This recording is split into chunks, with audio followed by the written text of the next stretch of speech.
Hi everyone, in this short video we're going to take a look at an example for Chapter 11 on how preferred stock dividend preference will affect common shareholders' dividends. In this example we're taking a look at the records of the Hoffman Company, and we have the following balances in the stockholders' equity accounts at December 31st, 2018. So that information is listed here. We have the par value of the common stock, the number of shares outstanding. The preferred stock is at 8% with a par value of $10 per share, and there's 6,000 shares outstanding. And the retained earnings balance is $220,000.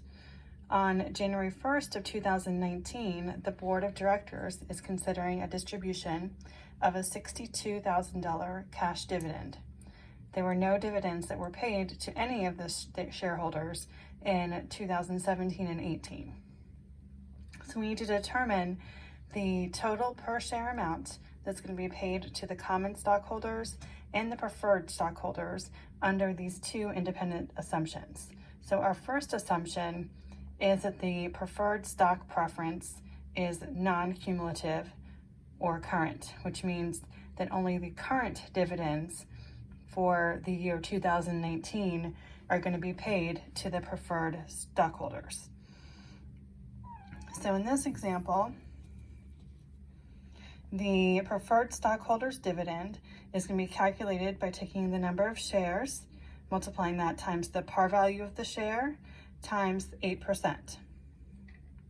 So that gives us $4,800 that's going to be paid out in dividends to the preferred stockholders.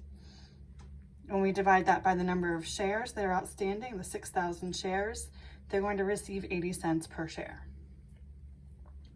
So now the common stockholders are going to receive the remainder of that dividend amount that was declared. So there was a $62,000 cash dividend that was declared. We are going to subtract the amount that the preferred stockholders received to give us $57,200.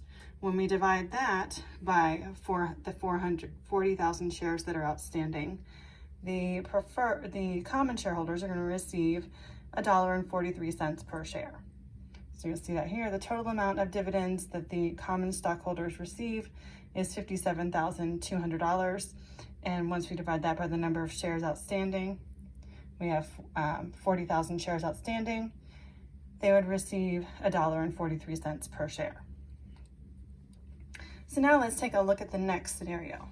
In this case, the preferred stock is cumulative. So that means that before the common shareholders receive anything in dividends, the years that were not paid on the preferred stockholders' dividends need to be paid. So when we take a look at that, the company would first have to pay the preferred stockholders' dividends that are in arrears. So to figure that out, we would need to take the $60,000, which is our number of shares outstanding, times the par value, multiply that by 8%, and multiply that by 2 years. And the 2 years are from 2017 and 2018 when no dividends were paid.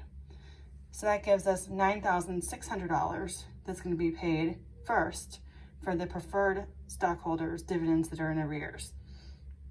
So next, the preferred stockholders are also going to receive their current dividend. To calculate that amount, we'll take the $60,000. So the $60,000 comes from the 6,000 shares that are outstanding times the 10% per share par value, and multiply that times 8%. So the current dividends would be $4,800. So when we add the current dividends plus the dividends in arrears, the preferred stockholders are going to receive $14,400. When we divide that out per share, there's currently 6,000 shares of preferred stock.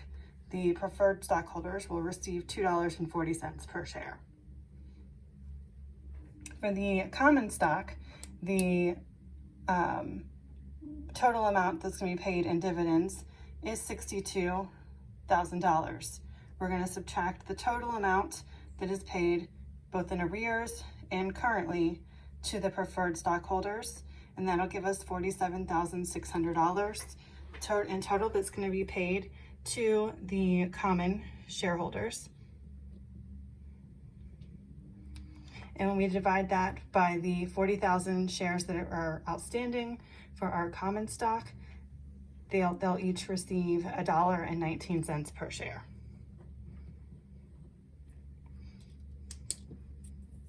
So if you guys have any questions on this, please send me a message in Canvas.